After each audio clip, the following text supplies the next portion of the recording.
नमस्कार मित्रांनो, मी जयकर मांडके माझ्या चॅनलवर आपल्या सगळ्यांचे स्वागत करतो। तर मित्रांनो, आज मी आपल्यासमोर इयत्ता 9वीचं इंग्लिशचं पुस्तक आहे, त्यातील जो 4थं युनिट आहे यातला 5वं लेसन, द लास्ट लेसन म्हणजे शेवटचाच लेसन आहे, तो मी आपल्यासमोर सादर करतोय। पेज नंबर 117, 118, 119 व 120 अशा 4 पानांवर हा पाठ आहे। माझ्याकडे इथं पुस्तक आहे, तुम्हाला पुस्तकाची गरज भासणार आहे। तर मग चला मित्रांनो, व्हिडिओला सुरुवात करूया। द लास्ट लेसन, शेवटचा पाठ किंवा धडा। I started for school very late that morning and was in great dread of a scolding. मी शाळेला खूपच उशिरा जायला निघालो आणि म्हणूनच माझ्या मनामध्ये स्कोल्डिंग म्हणजे कोणीतरी ओरडेल, खरडपट्टी काढेल याची एक खूप भीती होती माझ्या मनामध्ये, ड्रेड भीती होती। Especially because M Hamel had said that he would question us on participles. आता खास करून हे भीतीचं कारण असं होतं की एम हॅमल जे आहेत यांनी आम्हाला असं सांगितलेलं होतं की मी तुम्हाला पार्टिसिपल्स वरती प्रश्न विचारणार आहे, म्हणजे जे धातू साधित असतात, म्हणजे प्रेझेंट असेल किंवा पास्ट असेल तर त्याच्यावरचे मी प्रश्न तुम्हाला विचारणार आहे। And I did not know the first word about them, आणि मला त्याच्याबद्दलचा जो पहिला शब्द आहे तोच मला माहिती नव्हता। For a moment I thought of running away and spending the day out of doors. एका क्षणाला मला असं वाटलं की मी इथून दूर पळून जावं आणि अख्खा दिवस मी वर्गाबाहेर काढावा। It was so warm, so bright, आणि तो दिवस खरोखर खूपच उबदार असा होता, प्रकाशमान होता। The birds were chirping at the edges of the woods. Woods म्हणजे जंगल, जंगलाच्या कडेला पक्ष्यांचा चिवचिवाट ऐकू येत होता किंवा पक्षी किलबिलाट पक्षी करत होते। And in the open field back of the sawmill, the Persian soldiers were drilling. आता जे त्याच्या बॅक ऑफ द सॉमिल, सॉमिल म्हणजे लाकूड कापायचा जो कारखाना आहे, त्या सॉमिलच्या पाठीमागं पर्शियन सोल्जर्स उघड्या मैदानावरती काय करत होते, रिकामं जे मैदान आहे तिथं पर्शियन सोल्जर्स ड्रिलिंग करत होते। ड्रिलिंग म्हणजे तिथं पर्शियन सैनिकांची कवायत तिथं चाललेली होती। When I pass the town hall there was a crowd in front of the bulletin board. आता मी ज्यावेळेला टाउन हॉल ज्यावेळेला मी पास करून गेलो त्यावेळेला बुलेटिन बोर्ड म्हणजे बातमीचा जो बोर्ड आहे, फलक आहे, त्याच्यासमोर खूपच गर्दी होती। For the last 2 years all our bad news had come from there, आणि गेल्या 2 वर्षापासून आमच्या ज्याही काही वाईट बातम्या ज्या आम्हाला ऐकायला मिळाल्या त्या तिथूनच आम्हाला ऐकायला मिळाल्या होत्या किंवा माहिती झाल्या होत्या। I thought myself what can be the matter now, आणि मी माझ्या मनाला त्यावेळेला मी मनात विचार असं केला, मनाला असं मी विचारलं की नेमकं काय घडलं असावं। Then as I hurried by as fast as I could go, तर त्यानंतर मला जेवढ्या वेगात मला जाता येईल तेवढ्या वेगात मी गेलो। The blacksmith Wachter who was there with his apprentice reading the bulletin called after me. तिथं ब्लॅकस्मिथ लोहार होता, जो वॉचर होता, निरीक्षक होता, तो काय करत होता तर तो त्यांच्या शिकाऊ जे अप्रेंटिस आहेत, शिकाऊ उमेदवार जे आहेत त्यांच्यासोबत तिथं होता आणि तो बुलेटिन वाचत होता। तो काय म्हणतो बघा, कॉल्ड आफ्टर मी, तो काय म्हणाला, don't go so fast boy, you will get to your school in plenty of time. तर एवढ्या वेगात जाऊ नको मुला, एवढ्या घाईस जाऊ नकोस, असं तो त्या लेखकाला म्हणतो, या नरेटरला म्हणतो। आणि कारण का तर अजून तुझ्या शाळेला भरपूर असा वेळ आहे, त्यामुळे तू एवढ्या घाईमध्ये घाई गडबडीत जाऊ नको, असं तो ब्लॅकस्मिथ जो वॉचर आहे, निरीक्षक आहे, तो त्याला सांगतो। I thought he was making fun of me and reached M. Hamel's little garden all out of breath. आता मला असं वाटलं की तो माझी गंमत करतोय आणि म्हणून मी एम हॅमल्स यांची जी गार्डन आहे त्या गार्डनमध्ये ऑल आउट ऑफ ब्रीथ. आता आउट ऑफ ब्रीथचा अर्थ ग्रास्पिंग एअर, म्हणजे आपण हवा पकडून ठेवणं, धरून ठेवणं किंवा जोर जोरात हवा आत घेणं आणि बाहेर सोडणं, श्वासोश्वास जोर जोरात करणं, असा याचा अर्थ आहे. ही एक फ्रेज आहे. तर मी अगदी म्हणजे पळाल्यानंतर आपला श्वासोश्वासाचा वेग हा खूप जोरात वाढलेला असतो आणि तसं मी जोर जोरात श्वासोश्वास करत मी एम हॅमल यांच्या गार्डनमध्ये मी पोहोचलो. Usually when school began there was a great bustle. आता नेहमीप्रमाणेच ज्या वेळेला शाळा सुरू व्हायची त्यावेळेला तिथं खूपच घाई असायची, बसल असायची. Which could be heard out of in the street. आणि जी घाई तिचं जे घाई गर्दी जी आहे, घाई आहे, तिचा सगळा जो काही गोंधळ आहे तो सगळा रस्त्यावरती सुद्धा तो ऐकायला जात असायचा. The opening and closing of the desk उघडलेले डेस्क बंद केल्याचा आवाज. Lessons repeated in the union. आणि जे पाठ आहेत ते युनिसन म्हणजे एक स्वरामध्ये जे पाठ रिपीट केले जातात, वारंवार तेच म्हटले जातात, त्याचा आवाज व्हेरी लाऊड, खूप जोरातला आवाज. And the teacher's great ruler rapping on the table. आणि शिक्षकांची जी काही मोठी पट्टी आहे तिचं रॅपिंग केलेलं टेबलवरती, म्हणजे टेबलवरती जोर जोरात पट्टी आपटली जायची, थापटली जायची, जोर जोरात मारली जायची, त्याचाही आवाज हा रस्त्यावरती येत असायचा. But now it was also steel. पण आता मात्र हा सगळा कुठलाही आवाज तिथं येत नव्हता. सगळं स्थिर होतं, स्तब्ध होतं, शांत होतं. Through the window I saw my classmates already in their place.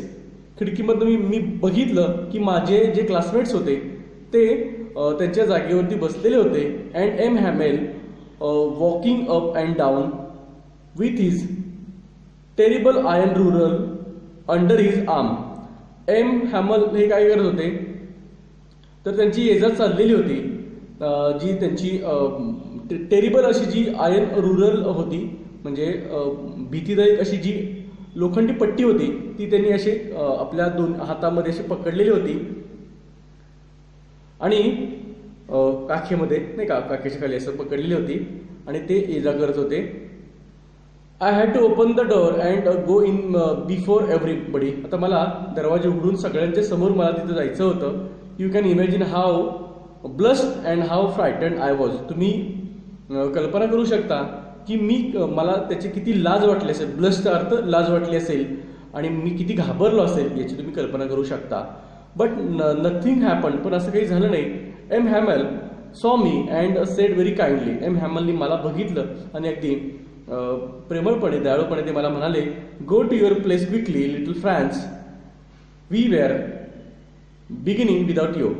ताबडतोब तर छोट्या फ्रान्स तू काय करतो, ताबडतोब जाऊन तुझ्या जागेवर तू बस, आम्ही तुझ्याशिवाय आम्ही पाठ शिकवायला आम्ही सुरुवात करणारच होतो, असं ते म्हणतात. I jump over the bench and sat down at my desk.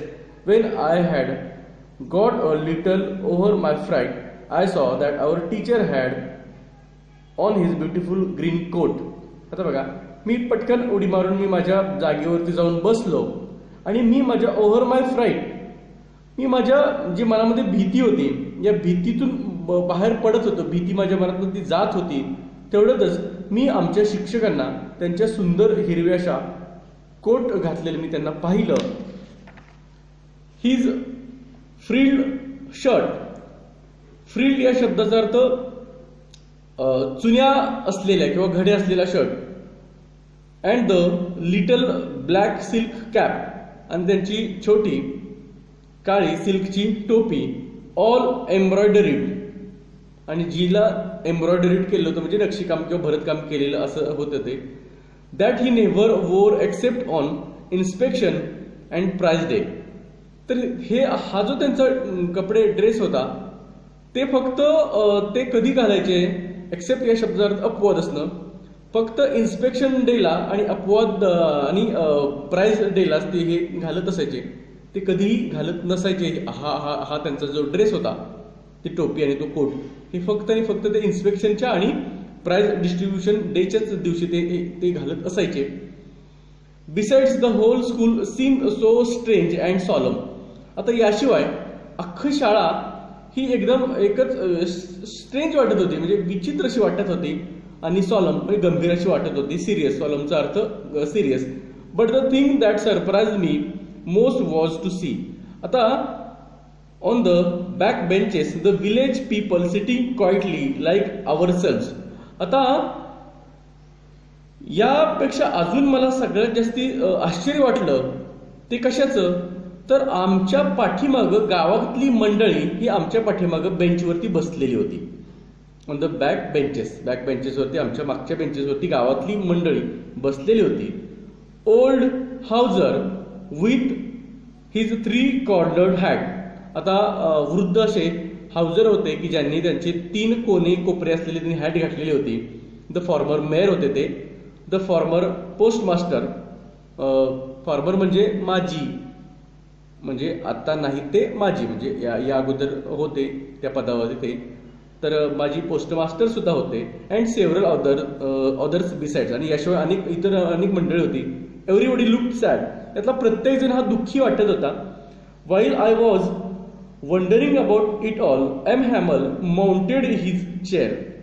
आता मी या सगळ्याबद्दल विचार करतच होतो, तेवढ्यात आमचे जे शिक्षक एम हॅमल हे आसनस्थ झाले, ते त्यांच्या खुर्चीवरती बसले. And in the same grave and gentle tone which he had use to me said. आता आणि त्यांची जी मला ज्या गंभीर, ग्रेव्ह म्हणजे गंभीर, जेंटल सभ्य, शांत किंवा सौम्य अशा मृदू भाषेमध्ये, मृदू त्यांच्या आवाजाचा सूर जो होता, टोन होता, त्यांनी त्या टोनमध्ये जसं ते मला बोललेले होते तसंच ते आता बोलतात. काय बोलतात बघा. My children, this is the last lesson I shall give you. तर मुलांनो, मी आज जो तुम्हाला शिकवणार आहे हा माझा शेवटचा पाठ असणार आहे, शेवटचा पाठ आहे. The order has come from Berlin to teach only German in the schools of Alsace and Lorraine. तर बर्लिनवरनं अशा ऑर्डर आलेल्या आहेत की अल्सास आणि लॉरेनच्या ज्या काही शाळा आहेत त्या शाळांमध्ये फक्त आणि फक्त जर्मन हीच भाषा शिकवायची. The new master comes tomorrow. तर जे नवीन शिक्षक आहेत ते उद्या येतील. This is your last French lesson. आणि हा तुमचा शेवटचा फ्रेंचचा पाठ आहे, शेवटचा फ्रेंच धडा आहे, शेवटचं लेक्चर आहे हे आपलं फ्रेंचचं. I want you to be very attentive. तर मला असं वाटतं की तुम्ही सगळ्यांनी खूपच लक्ष द्या, सावध राहा किंवा दक्ष राहा, सावधपणे लक्ष देऊन माझं बोलणं ऐका, असं त्यांना सुचवायचं होतं. What a thunderclap these words were to me.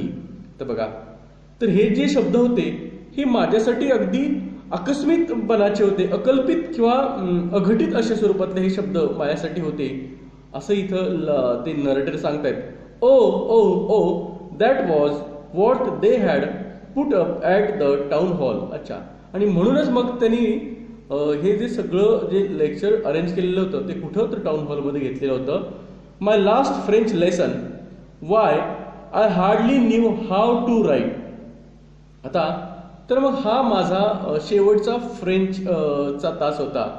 आणि असं का घडावं, मी अगदी जवळजवळ नाहीच, हार्डली या शब्दाचा अर्थ अगदी जवळजवळ नाहीच किंवा क्वचितच, मी किंचितच मी लिहायला शिकत होतो. I should never learn anymore. आता या नंतर मी कधीच यापेक्षा जास्त शिकणार नाही. I must stop there then. आणि मला असं वाटत होतं की मला इथंच थांबायला हवं. Oh no, oh how sorry. अरे रे, हे किती वेदनादायक आहे. I was for not learning my lessons. इथून पुढं मी काय करणार आहे, तर माझे जे फ्रेंचचे जे लेसन्स आहेत ते मी पुढं शिकणार नव्हतो. फॉर सिकिंग बर्ड्स एग्स और गोईंग स्लाइडिंग ऑन द सार. सारचा अर्थ इथे दिलेला आहे the name of a river, नदीचं नाव आहे. तर मी इथून पुढे शिकणार नव्हतो का तर पक्ष्यांची जी अंडी शोधायची होती शोधण्यासाठी, or going sliding on the Saar म्हणजे नदीच्या काठी जे घसरगुंडी करण्यासाठी जाण्यासाठी सुद्धा. So heavy to carry my grammar my books that had seemed such a nuisance a while ago. आता काही वेळेपूर्वी मला माझी पुस्तकं ही न्यूसन्स वाटायची म्हणजे पीडा वाटायची किंवा उपद्रव वाटत होता. सो हेवी टू कॅरी मला ते वाहून न्यायला ते आणायला खूपच हेवी वाटत होतं. माय ग्रामर अँड माय हिस्ट्री माझं ग्रामरचं पुस्तक आणि माझी हिस्ट्रीची बुक्स ऑफ द सेंट्स. तर हिस्ट्री ऑफ द सेंट्स म्हणजे संतांचा इतिहास हे सगळं मला कॅरी करायला खूपच हेवी वाटत होतं. वेअर ओल्ड फ्रेंड्स नाव that I couldn't give up. हे सगळे माझे आता जुने मित्र होणार होते आणि ज्यांना मी सोडू शकत नव्हतो. गिव्ह अप म्हणजे सोडून देऊ शकत नव्हतो, सोडून देऊ शकलो नाही. And M Hamel to the idea that he was going away. आणि सोबतच एम हॅमल म्हणजे एम हॅमल यांना सोडणं म्हणजे हे माझ्यासाठी खूपच कठीण जात होतं असं इथं हे नरेटर सांगतायत. That I should never see him again. आणि ही एक भावना होती माझ्या मनामध्ये की मी एम हॅमल यांना इथून पुढे कधीही पाहू शकणार नव्हतो. Made me forget all about his ruler and how cranky he was. आता या विचारानं त्यांची जी पट्टी होती लोखंडी पट्टी आणि ते किती हेकट होते, क्रँकी होते म्हणजे तापट स्वभावाचे होते किंवा तरेवाईक होते, विक्षिप्त होते, ह्या सगळ्या गोष्टी मी ते आपल्याला सोडून जाणार आहेत या एका विचाराने मी हे सगळं विसरलेलं होतं. म्हणजे त्यांचा स्वभाव आणि त्यांचं शिक्षा करण्याची पद्धत रुलर पट्टी हे सगळं मी विसरलेलं होतं. कारण का तर ते मला सोडून जाणार आहेत या भावनेनं. Poor man it was in honour of this last lesson that he had put on his fine Sunday clothes. तर बिचारे गरीब व्यक्ती म्हणण्यापेक्षा बिचारा माणूस की जे आणि हा त्यांचा हा एक सन्मान म्हणून त्यांनी हा शेवटचा पाठ ते घेत होते आणि त्यांनी जी कपडे परिधान केलेली होती ती त्यांची सुंदर अशी संडेची कपडे होती.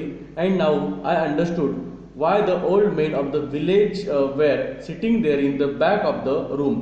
आणि आत्ता माझ्या लक्षात आलं की आमच्या त्या वर्गामध्ये आमच्या गावातली वृद्ध माणसं ही पाठीमागं बेंचवरती का बसलेली आहेत. कारण का तर एम हॅमल यांचा तो शेवटचा फ्रेंचचा लेसन होता म्हणून.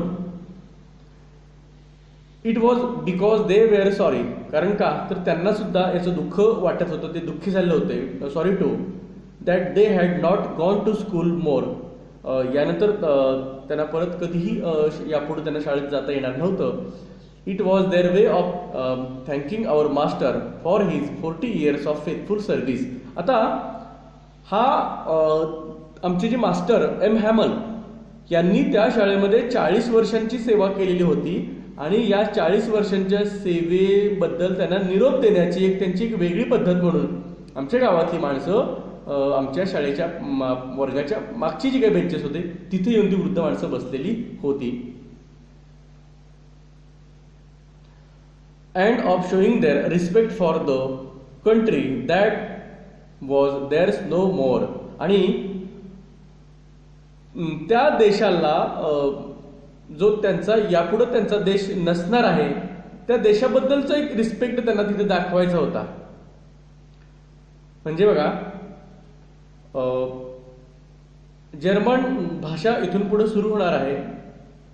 अल्सास आणि लॉरेन हा प्रांत तिथं कदाचित तो जर्मनीच्या अखत्यारीत गेलेला असावा हा भाग आणि मूळचा तो फ्रेंच असलेली ती माणसं पण तो भाग जर्मनीच्या अखत्यारीत गेलेला असावा आणि तो देशही म्हणजे हा भागच अखत्यारीत गेला म्हटल्यावरती हा देशही आपला नसणार ही भावना त्यांच्या मनामध्ये तिथे निर्माण झालेली आहे आणि म्हणूनच ही सगळी मंडळी तिथं आलेली आहेत. आणि सोबतच ते शिक्षक सुद्धा त्या शाळेत कारण फ्रेंच शिकवणच बंद होणार आहे, जर्मनच हे शिकवलं जाणार आहे. while I was thinking of all this, I heard my name called. आता हे सगळं मी या सगळ्याचा विचार करत असतानाच मी माझं नाव पुकारलं गेलं हे मी ऐकलं. It was my turn to recite. कारण हे पार्टिसिपल्स म्हणण्याची आता माझी बारी होती किंवा माझी पारी होती तिथं. I had not learned my participles. तर मी काय माझे पार्टिसिपल्स मी पाठ केलेले नव्हते. And so I could not say a single word I heard M Hamel say to me. आणि त्यामुळं मी पाठ केलं नव्हतं, त्यामुळं मी एकही शब्द मी बोलू शकलो नाही. आणि एम हॅमल हे मला काय म्हणाले हे मी ऐकलं. तर मित्रांनो, या पाठाचे मला 2 व्हिडिओज करावे लागणार आहेत. आत्ता जवळजवळ 20 मिनिटापेक्षा जास्तीचा हा या पाठाचा पहिला भाग झालेला आहे. तुम्ही याचा दुसरा भाग तुम्ही नक्की बघा. माझा व्हिडिओ पाहिल्याबद्दल आपल्या सगळ्यांच्या अगदी मनापासून धन्यवाद. पेज नंबर 117 118 पर्यंत झालेला आहे आणि 19ची पहिले 2 लाईन झालेल्या आहेत. याच्यानंतर पुढच्या पार्टमध्ये आपण पाहणार आहोत. तुम्ही हा पार्ट पाहिल्याबद्दल आपल्या सगळ्यांचे धन्यवाद.